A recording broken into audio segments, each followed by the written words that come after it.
Worldwide. From the streets to the yard, to the boulevard, gangsta chronicle. Well, all right, y'all. All across the USC, Compton, Watts, Bay to LA. Pomona, California, from valley to valley, we represent that killer Cali. So if you keeping it real on your side of your town, you tune in to Gangsta Chronicles. Gangsta Chronicles, we gon' tell you how it goes. If I lie, my nose will grow like Pinocchio. We gon' tell you the truth and nothing but the truth. Gangsta Chronicles, this is not your average show. You're now tuned into the real MC8, Big James, and Big Steel.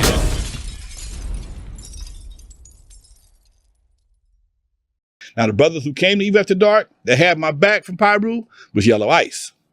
Anybody know Yellow Ice? Yellow Ice ain't no joke. He was one of my homies, still my homie right to this day. And he was one of the brothers that when I had Eve After Dark and Doodles, they had my back the whole time. He said, hey, man, I love what you're doing. Appreciate what you're doing. Blah, blah, blah. It's good for the folks in the community. Let me in. Let some of my homies in. We got you. And that's what kept the lid on Eve After Dark most of the time. That was it. Let's go back then because so we talking about you, man, while you left Centennial High School during that time. Now, when did you decide to go into the club business? How did this whole transformation occur? I want intimate details. You know what? Going to the club business, man, was another fucking accident, man. I was DJing fresh out of Centennial. I'm sorry, after I left Centennial, I went to Gardena. I graduated from Gardena High School, and when I was going for graduation, they asked you what you want to do when you got out of high school. They had a little pamphlet come around, and I checked off radio DJ. I didn't think I was going to get it because I talk funny, and I really had stuttered and shit. And I got a scholarship to go to broadcast school. By the time I got out of high school, disco was in full blast. By the time I got to broadcast school, disco was in full extra blast. In fact, most of the records I played in broadcast school was disco records.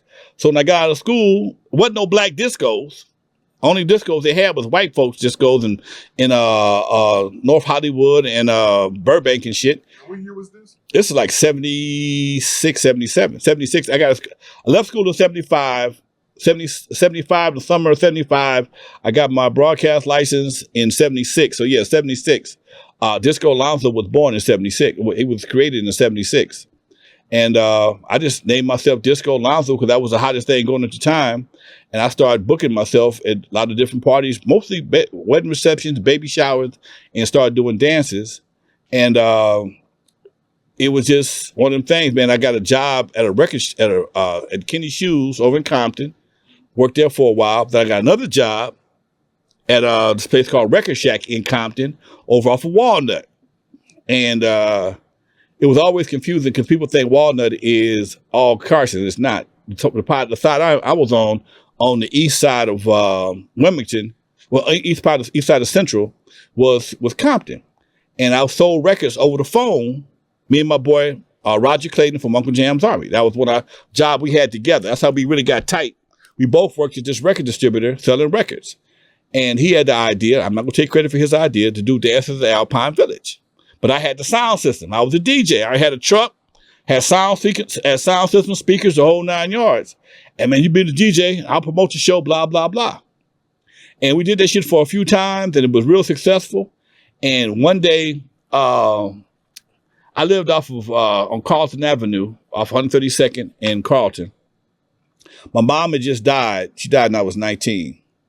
And I took over her house. My dad had me moving her house so nobody would break in and steal shit. I scared the motherfucker half the time. And he came to the pad. He had a key. It was his house, technically. And he saw me with about $500-$600 across the bed. I'm counting money and shit. But also, everybody in my neighborhood was selling dope.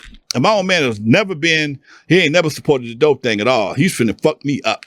Nigga, are you selling dope? Blah, blah, blah. I got more money on my bed than he made last 2 weeks of this job. No, Pops, this is what's happening. I'm doing Alpine Village. And like the daddies of them days, he came out and checked on me, see what I was doing. He came through Alpine, and we was cracking that night.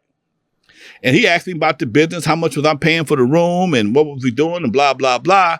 When I gave him the business plan for Alpine, like $1,000, I think we was paying like $700 for one night. $700 one night. Ah, damn. Whoa. Let me talk to my buddy. Well, my daddy and Jeffy, guy that owns Jeffy's on Avalon Segundo, they was drinking buddies. And Jeffy had just built the second floor to his club. And it was supposed to be after hours, but it wasn't doing that much. And my old man took me to meet Jeffy. Now, I've been knowing Jeffy all my life, but I knew him as Mr. Jeffy. I didn't know him as a business partner, a landlord. I knew him as the old man lived up the hill there. But he took a liking to me. Him and my old man sit there and got drunk and cut a deal for me to take Eve After Dark. Now, when I got Eve After Dark, I was only going to get it maybe once or twice a month.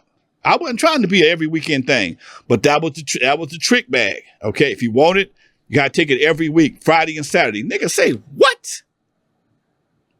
I don't know. My money ain't that strong, but I had a backer and she backed me up on the deal.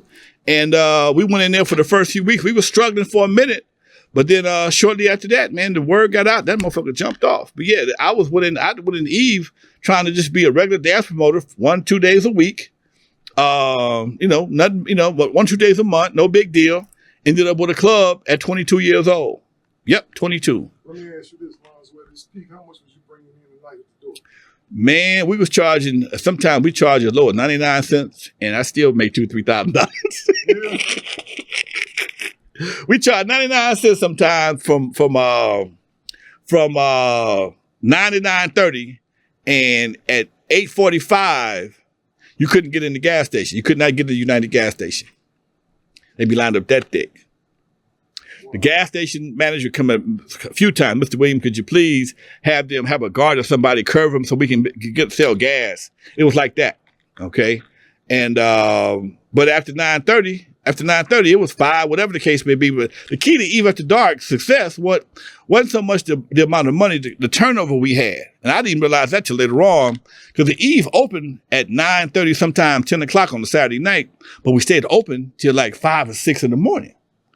So the kids would come in early. I pick up a rack then, a couple of racks then, and then the after party start. And depending on what was going on, if there was a big dance or a big concert, I had the after party. You bring a ticket stub to the after party, it's $3. Wow, man. So y'all was up there making some paper. So we was doing fantastic, man. Shit, I was balling out of control, and they never sold nothing but tickets.